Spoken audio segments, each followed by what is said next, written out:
Good evening. You're tuning into AWANI Tonight with me, Saraya Mia.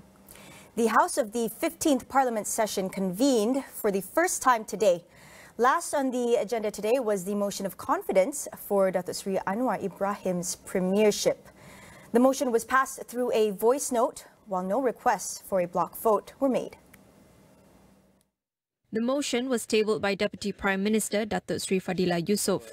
MPs who debated on the motion included Opposition Leader and Larut MP Datuk Seri Hamzah Zainuddin, Bagan MP Lim Guan Eng, Pandan MP Rafizi Ramli, Kota Baru MP Datuk Seri Taqiyuddin Hassan, Titi Wangsa MP Datuk Seri Johari Abdul Ghani and Keningau MP Datuk Seri Jeffrey Kitingan.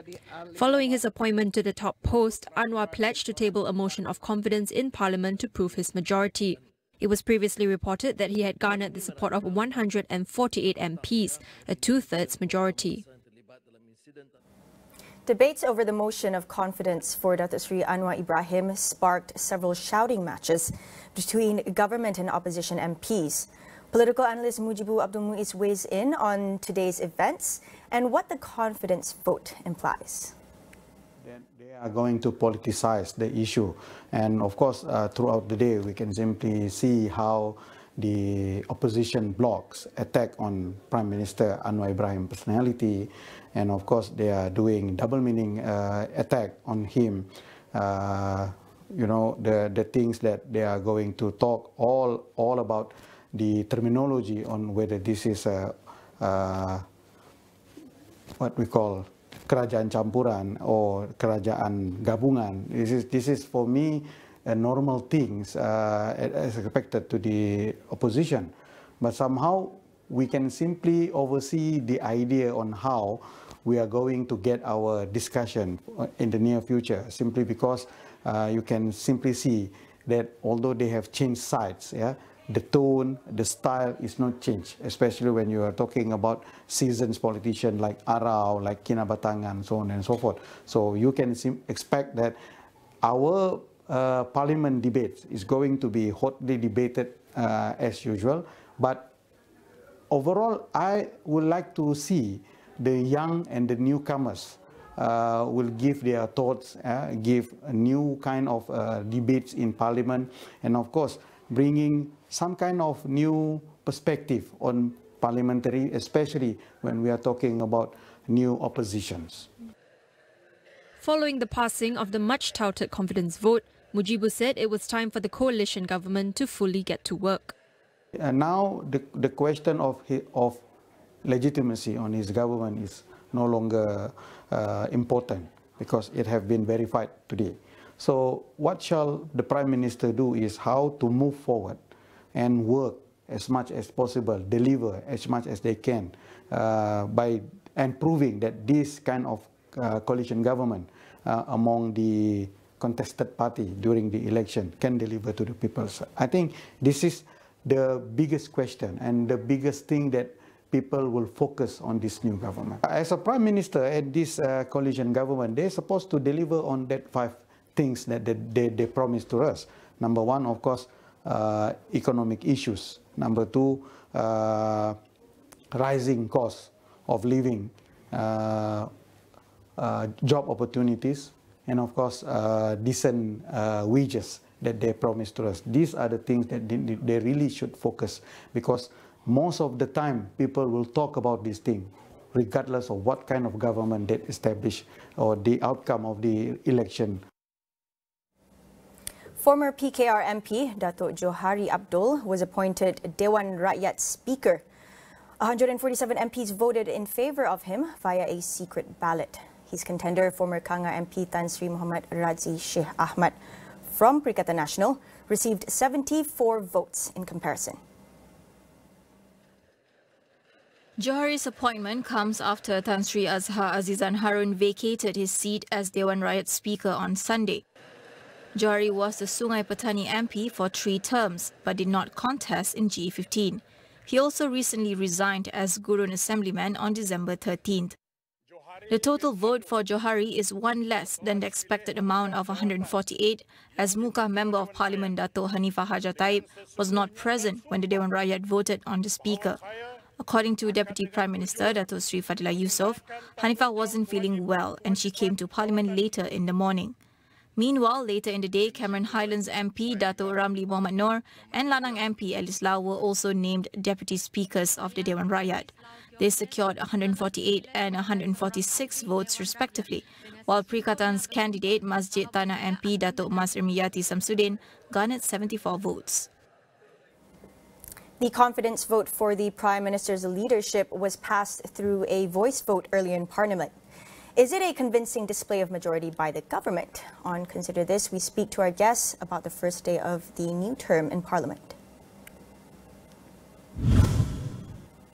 Police will be calling up more individuals to help the investigations into Friday's landslide tragedy at a campsite in Gotong Jaya. Authorities said this will be done in a week or two and will include victims who survived the disaster. As of noon on today, 9 victims are still missing, while the death toll stands at 24.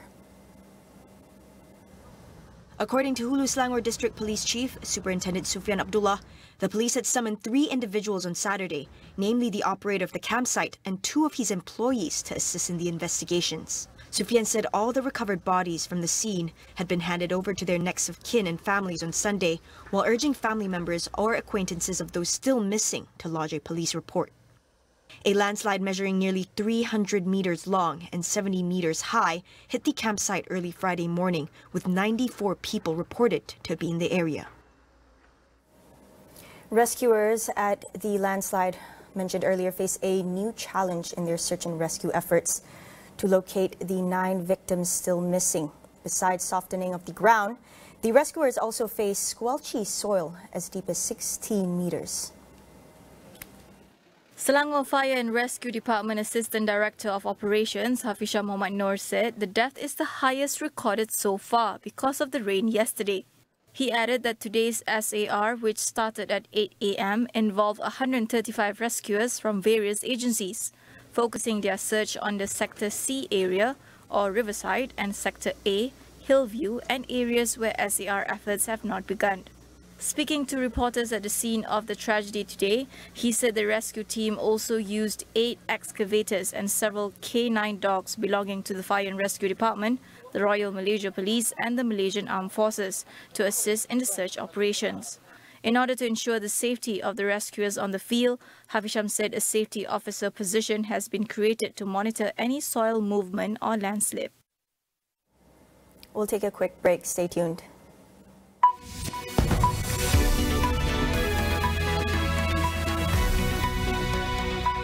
Dalam membawa setiap berita, semestinya yang penting adalah untuk membawa pelbagai sudut sesuatu cerita itu. Yang pastinya suara akar umbi, terutamanya suara rakyat, harus diberi ruang. Kami di Astro AWANI sentiasa komited dan juga bertanggungjawab dalam menyampaikan berita yang seimbang, konstruktif, terutamanya kepada seluruh rakyat Malaysia. Saya Jasmine Abu Bakar. Dan saya Saraya Mia. Pastikan AWANI 745 dan Sinar AWANI menjadi pilihan utama anda. Sebagai sebuah organisasi perkhidmatan kewangan global, Sun Life Malaysia menawarkan pelindungan insurans dan takaful yang komprehensif untuk membantu anda mencapai jaminan kewangan dan menjalani kehidupan yang lebih sihat. Takkan nak bercuti pun stres. Apa lagi? Pilih dan pesan je. Jom holiday bucket dulu. Tenang-tenang saja, holiday bucket kan ada.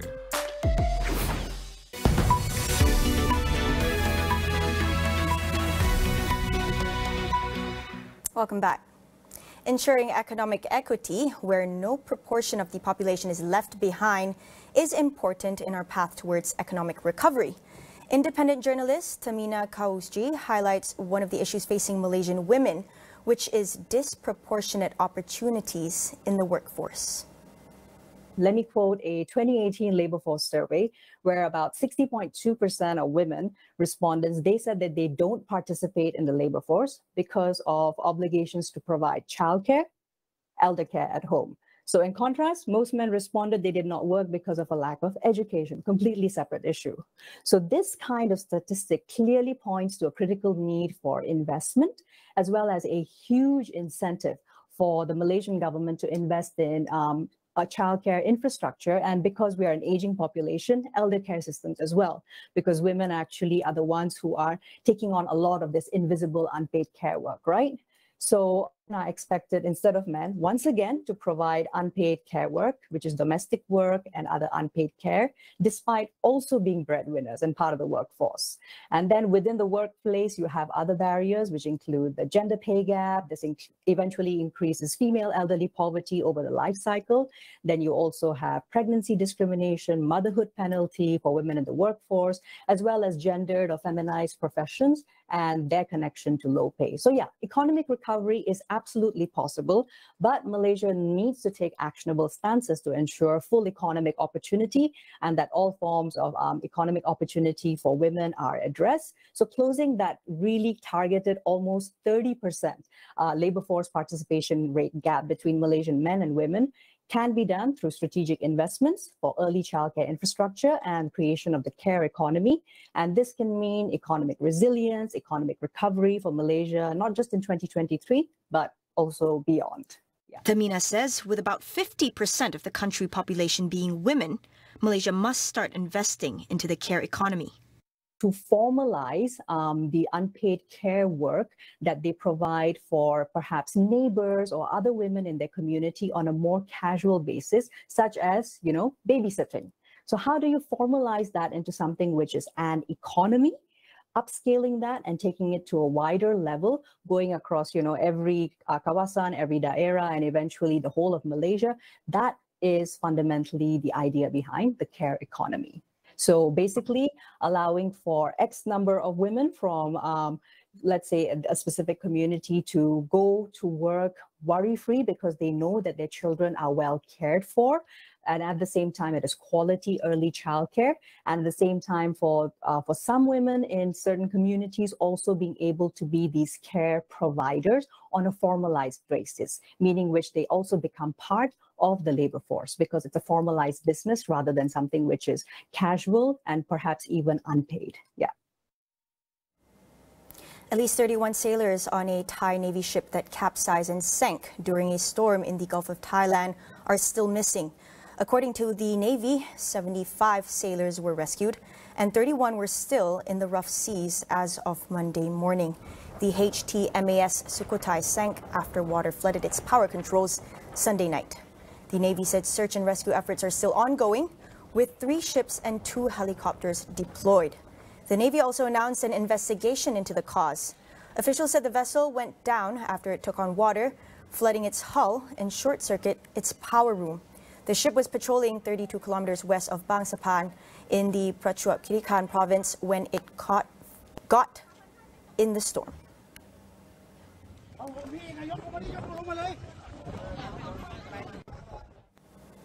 Thailand's palace announced that the eldest child of the king is in stable condition at a certain level.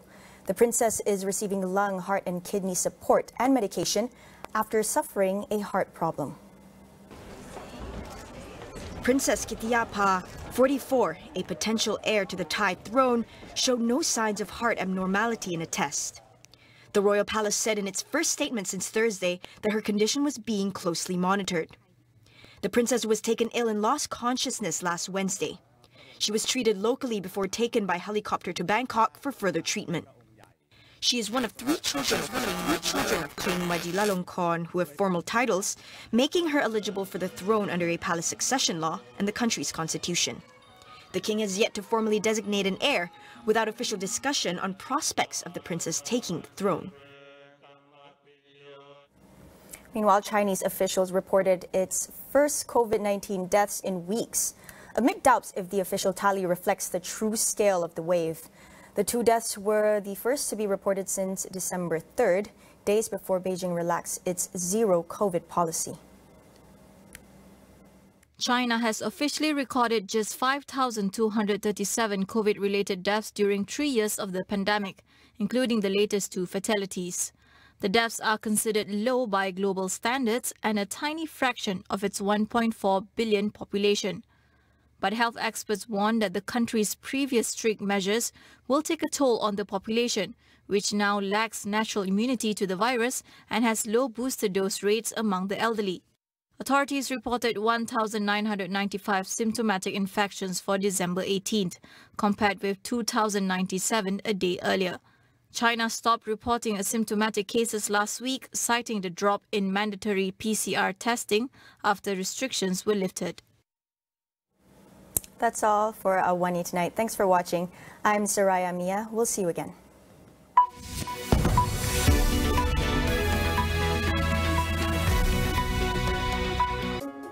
Abang kamu ada je yang tak kena. Hari tu